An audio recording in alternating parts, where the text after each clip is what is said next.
We've arrived at Phineas's orbital lab.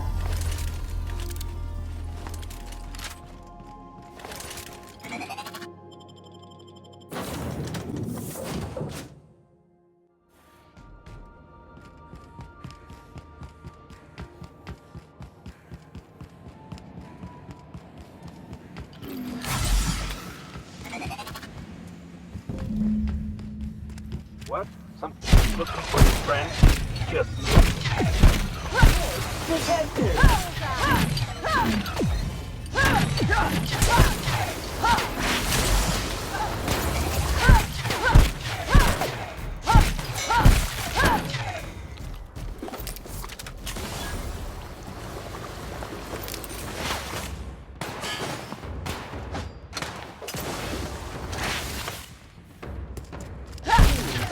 Complete.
A reminder to all crewmen. Captain, as it appears we may soon be embarking for a maximum security prison planet, I believe the crew would like to speak with you to, as you humans put it, air some concerns.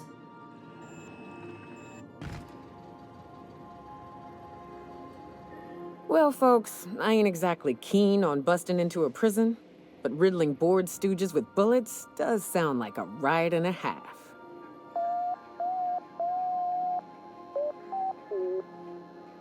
To extract the scientist, you will need to infiltrate the labyrinth, but that course of action is likely to be quite dangerous, Captain.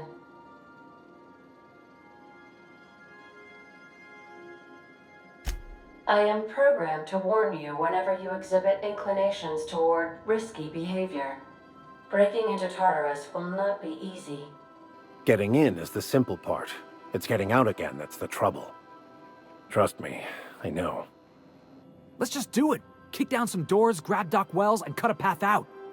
We don't need a plan. We got guns. If you really mean to do this, you should see to your final affairs and close out any unfinished business. Once you sneak into Tartarus, you may be there a while. Or permanently. If we don't make it, at least it'll be a great story. Got my trusty tossball stick, got my ass-kicking boots. I'm ready, boss. Outstanding. You can count on us, Captain. We're crew. For real crew. That means we got each other's backs. Right? Never thought I'd volunteer to break into a prison. Seems like your tendency towards risky behavior is rubbing off on me, Captain. Command not recognized. Waiting on your command, Captain.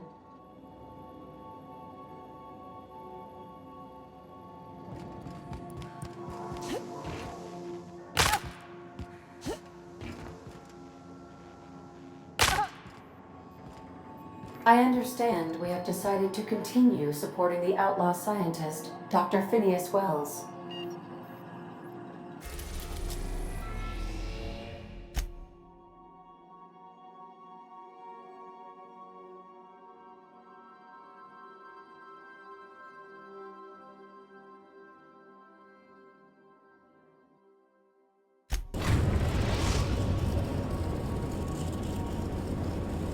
I am pleased to inform you that we have arrived at the labyrinth.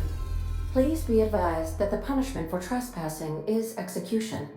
Please be advised that electrical storms on the surface of Tartarus make departure impossible at this time. Resident count is as follows: 3,071. Resident deaths, including but not limited to executions, are as follows: 1,684. Resident escapes are as follows: 0. The interior can be chilly. Take a scarf with you, Captain. I would also ask that you leave your captain's ID with me, in the event that you do not return. Understood. If you die or are incarcerated for life, I can generate a new ID for the next captain. I would prefer if you return, though.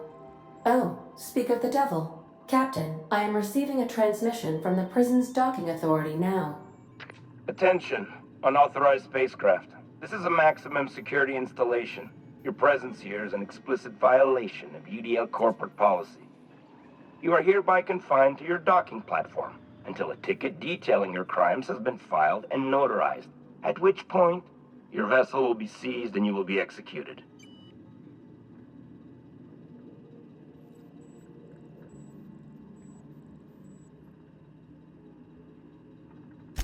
I wager it'll take a bit longer than it takes you to lose your patience and storm out of your ship looking to get shot.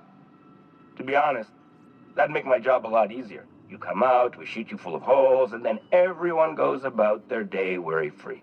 Except you. You'll be dead.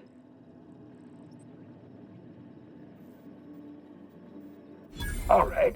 I'm feeling generous.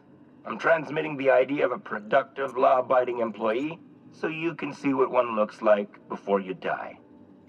Anyway, Tartarus Docking Authority signing up. Hang on. Another ship just pulled into your dock. Wait, is that from the groundbreaker? What the? Pay no mind to that. Just have a pleasant day. Transmission terminated. Biometric ID received. Transferring data to external cartridge. How can I be of assistance?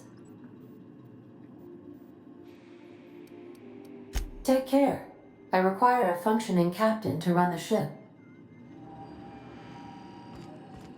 If you don't mind my saying, Captain, Minister Clark is lucky to have you on his side. Captain, I hope Dr. Wells has not dragged you into one of his irrational schemes again. My diagnosis of his mental stability is not flattering.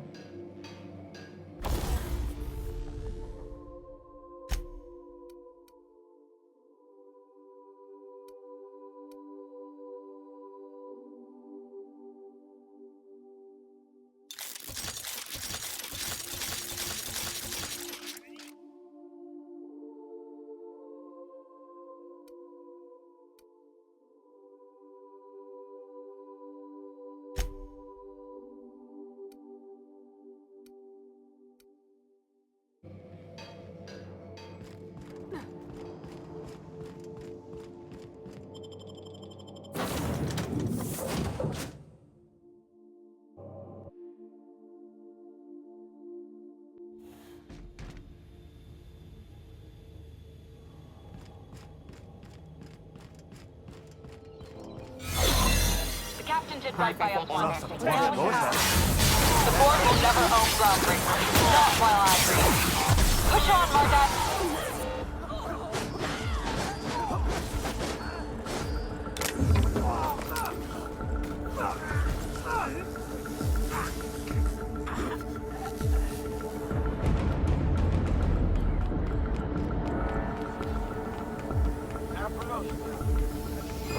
Are you new here?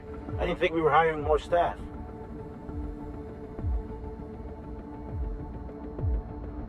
Oh, that's great.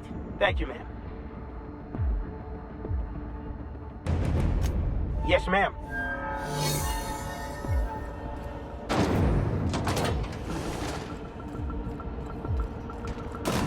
never planned on seeing the inside of this place. Area sanitization assessment. The labyrinth on Tartarus. Task classification, easy peasy.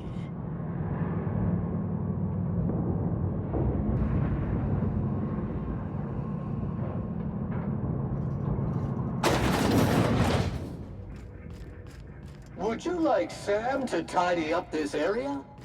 Waiting for confirmation command. Confirmation command not received.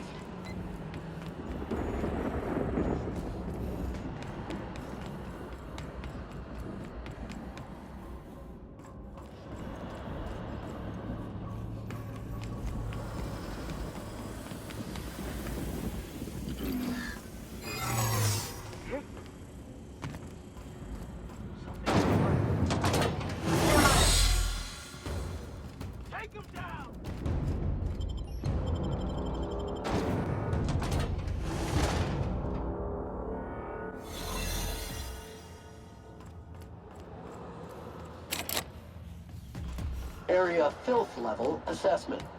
Disgusting!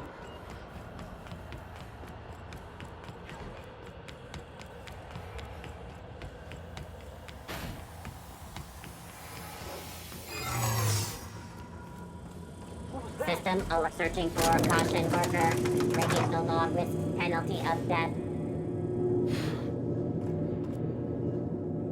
Invasive contaminants detected.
Are you new here?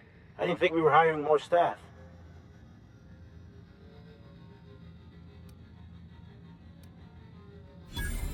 Oh, no. Don't tell anyone, please.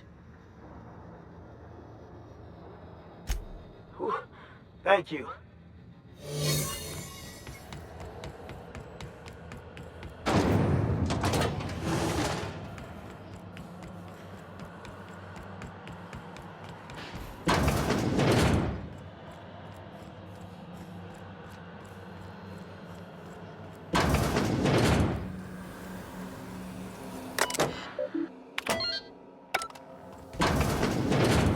Well, look who it is.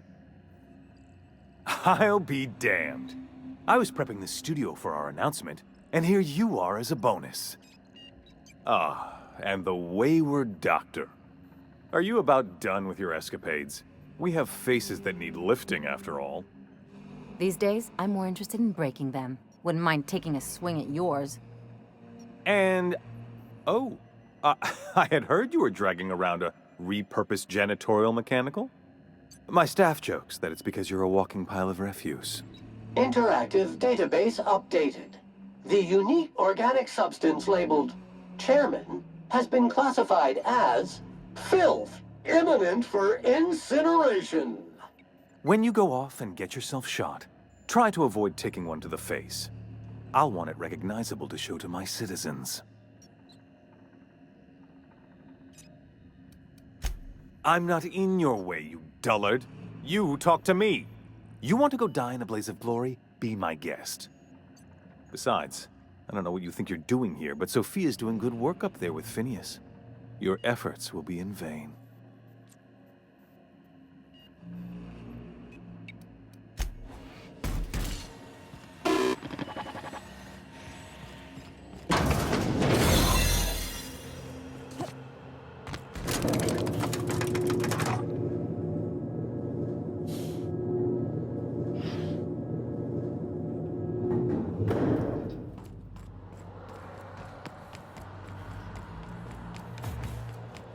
What the fuss is about a blasted lab coat.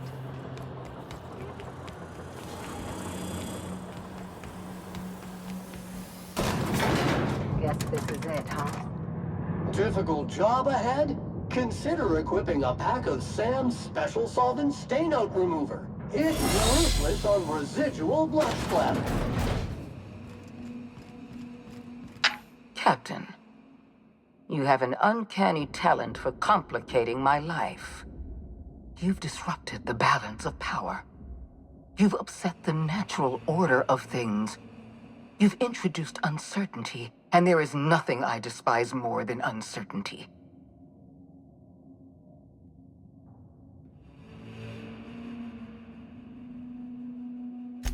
I'm afraid I can't do that. You have a flair for subtlety. If you'd worked for me, you would have been the greatest fixer Halcyon has ever seen. For all your talents, you are the enemy of Halcyon, and therefore you are my enemy.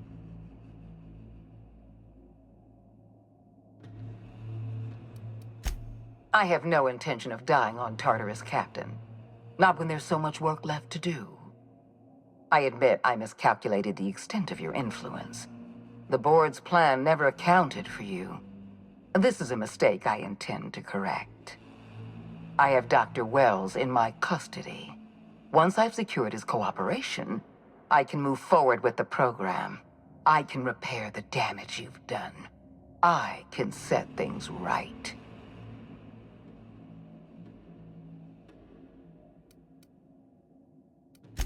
I'm aware of your propensity for violence. Halcyon is a bloodier place because of you. I take no pleasure in this, you know. I simply have no other option. Leaving you alive is too great a risk. Goodbye, Captain.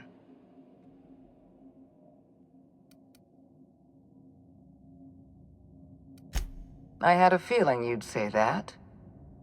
This prison is equipped with an automechanical warden. I've had it programmed to eliminate you on sight and rinse your remains down a drain. And don't worry, I will inform Dr. Wells that you died heroically, or something.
You don't know how glad I am to see you.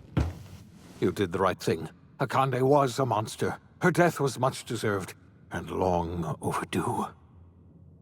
And you lunatic, you broke into the board's own fortress just to rescue one doddering old man. You are absolutely out of your mind, and I can't begin to thank you enough. I'm all right, thanks to you. Akande wanted my cooperation. I'm quite sure she would have beaten it out of me if you hadn't arrived. You've broken the board's stranglehold on this colony, and you saved my life. But there's still so much we have yet to accomplish. You and I are going to have to work harder than ever to save Halcyon. I'm afraid the situation is far worse than any of us ever anticipated.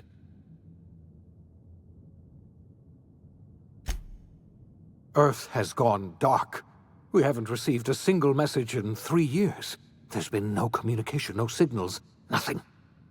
2 years ago, the Earth's Directorate's frigate disappeared on their way back to Earth. We don't know what they discovered when they arrived, or if they arrived at all. They haven't exactly been hands-on around here anyway. So there's one less rubber stamp to worry about. Earth is humanity's home planet, Miss Fenhill. The psychological effects of losing our original home will be devastating. We're in serious trouble, my friend. Do you know what this means for Halcyon? We can't rely on Earth for support anymore. We've been cut loose. We're entirely on our own. Yes, we do. You've done a marvelous thing. You've succeeded where anyone else would have failed, including me. We must begin the revival process immediately, starting with the Hope's brightest minds, and then we're going to fix this damn colony, one problem at a time. We're going to need a leader, and I can't imagine a better person for the job than you. What do you say, old friend? Will you help us? You won't hear a word of disagreement from me. When I revived you, I thought we were going to save this colony all by ourselves, but I was wrong. We can't save Halcyon on our own. We're all going to have to pull together, somehow. We are not a colony anymore. Our last connection to Earth has been severed. I don't know if we'll survive, but we're going to have to try our best.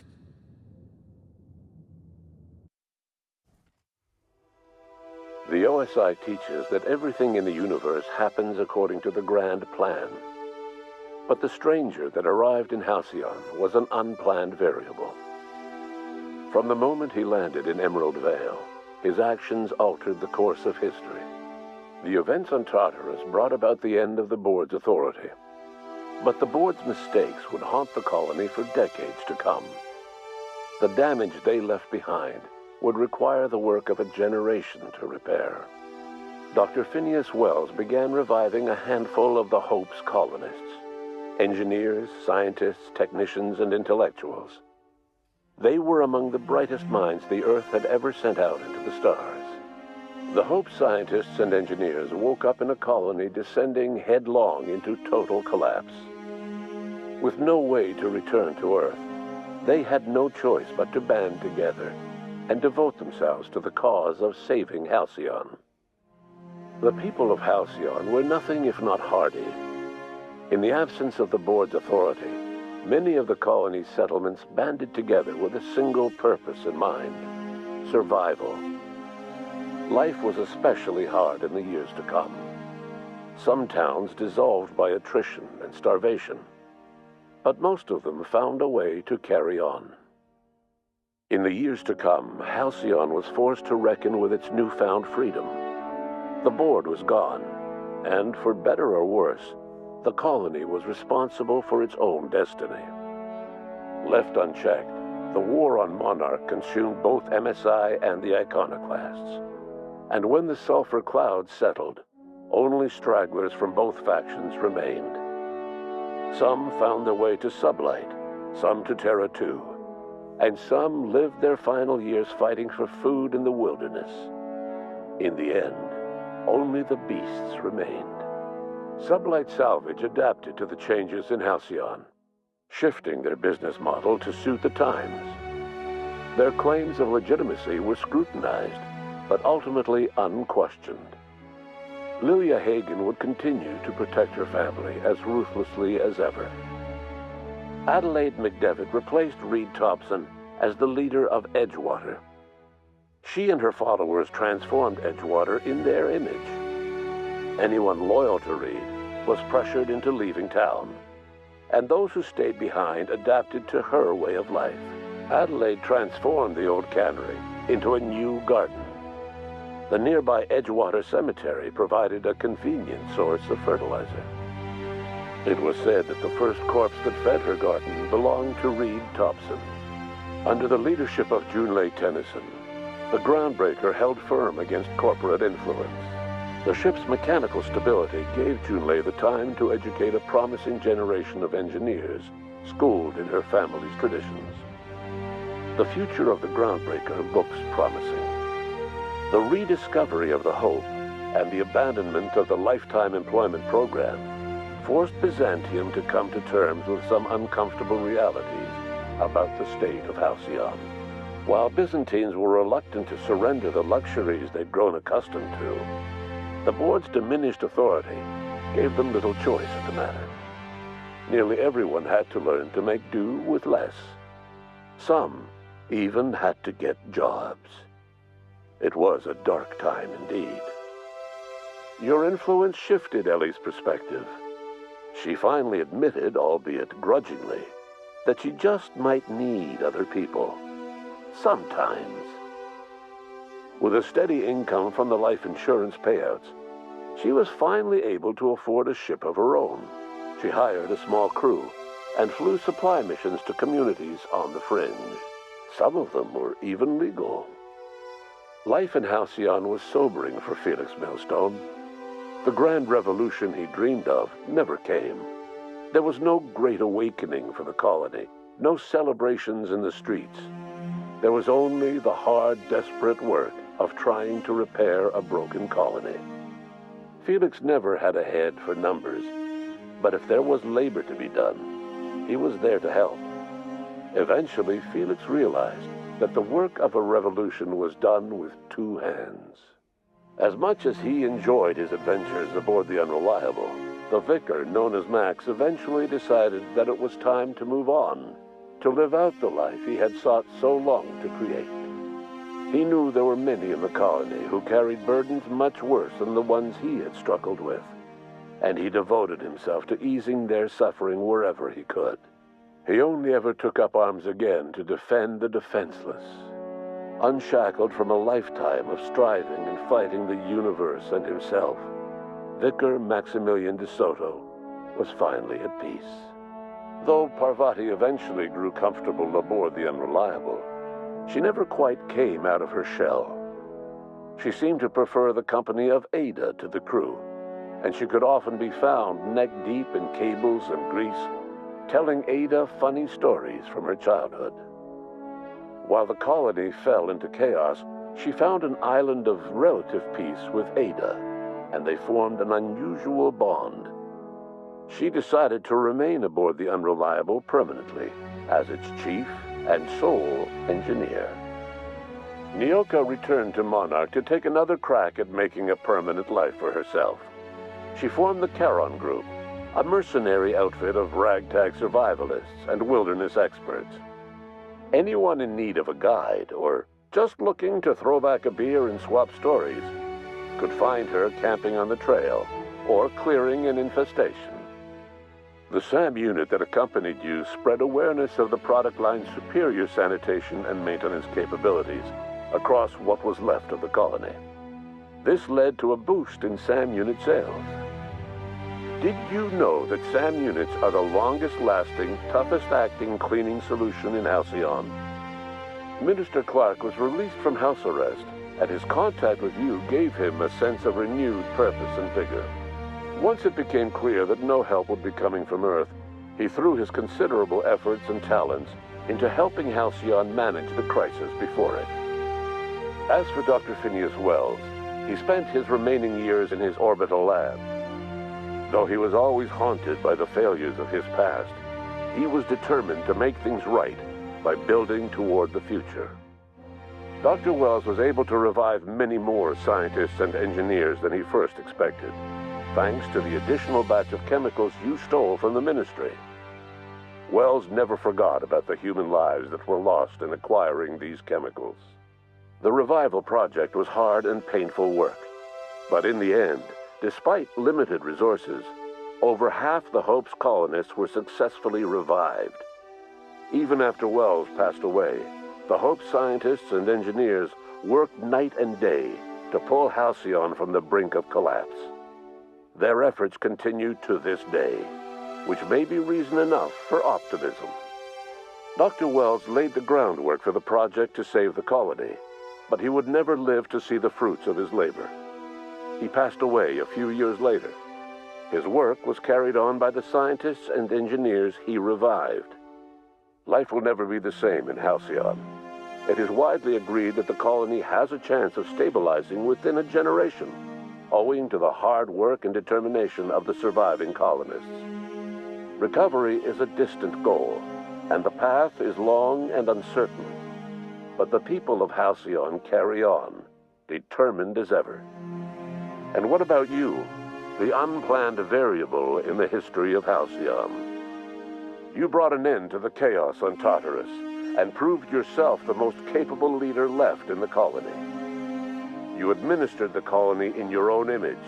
With the old power of the board destroyed, a new government of Halcyon rose with you at its center. With your steady hand, you guided Halcyon through the turbulent years that were to follow, and helped ensure the survival of the colony until the end of your days. No one knows what's happened to Earth, and no one knows what the future has in store for Halcyon. All we know for certain is this: the name of the Unreliable and that of its intrepid captain will remain the subject of countless stories for years to come.